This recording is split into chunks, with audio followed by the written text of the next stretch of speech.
শব্দ চয়ন, মুখের উচ্চারণ ভঙ্গিমা আল্লাহর হাবিব করেছেন, কিন্তু কথাটা আল্লাহ তাআলার। সুবহানাল্লাহ। একে বলে কি হাদিসে কুরসি, যেটা শব্দ চয়ন করেছেন রাসূল পাক সাল্লাল্লাহু আলাইহি সাল্লাম, প্রকৃত কথা হচ্ছে আল্লাহ পাকের। এই হাদিসে বলেছে মান হুসিবা ইউআযযাবাহু ইলা ইয়াউমিল কিয়ামা। আল্লাহ পাক বলেন যে কিয়ামতের কঠিন মাহশরের ময়দানে রব্বুল আলামিন যার হিসাব নিবেন তাকে অবশ্যই জাহান্নামে দিবেন। নাউযুবিল্লাহ বলুন। এই কথা আপনি মনে বুঝেন না এখনো। সুপারিশের কথার আগে এই হাদিস সম্পর্কে বুঝতে হবে।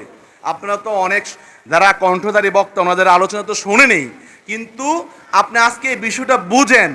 আল্লাহ পাক ধরলে যে আপনার ছান নাই। আল্লাহ পাক বলেছেন বিসমিল্লাহির রহমানির রহিম, ইন্না বাতশা রব্বিকা লাশাদীদ।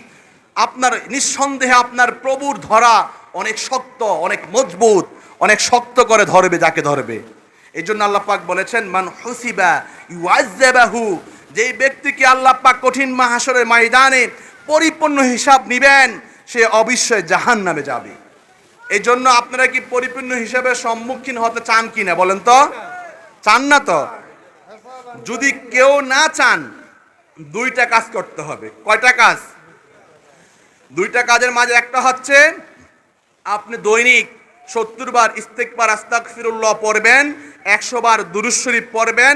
আল দুরূদ শরীফ 70 বার আস্তাগফিরুল্লাহ পড়ে 100 বার দুরূদ শরীফ পড়ে আল্লাহর কাছে দোয়া করবেন, ইয়া আল্লাহ আমি আপনার কাছে ক্ষমা চেয়েছি, আমার রাসূলের উপর দুরূদ শরীফ পড়েছি, এই উসিলায় আমার হিসাব নিকাশ সহজ করে দিন। আল্লাহুম্মা হাসিবনা হিসাবান ইয়াসীরা, ওগো আল্লাহ আপনি আমার হিসাব সহজ করে দিন এবং রাসূলের আমার নসিবে জারি করে দিন। সুবহানাল্লাহ।